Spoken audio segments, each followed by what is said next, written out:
আজকে আমাদের সেলুনে একটি ছোট্ট বাচ্চা হেয়ার কাট করছি। ছোট্ট বাচ্চাদের চুল কাটতে গেলে খুব ধৈর্য আর সাবধানতা দরকার। প্রথম বাচ্চা শান্ত ছিল, তাই ধীরে ধীরে কাটিং শুরু করলাম।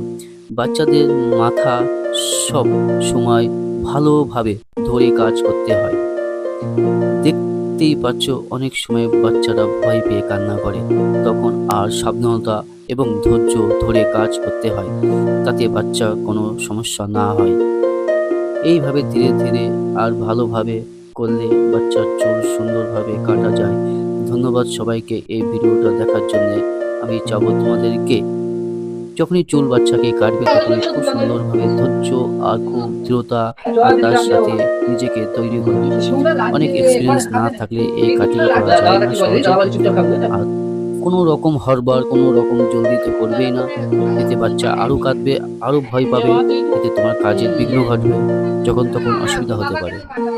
আমাকে ফলো করো, সাবস্ক্রাইবার করো, আর কীরকম তোমাদের কাটিং চাই এটা আমি নিশ্চয়ই তোমাদেরকে আরও সুন্দর সুন্দর ভিডিও দেবো।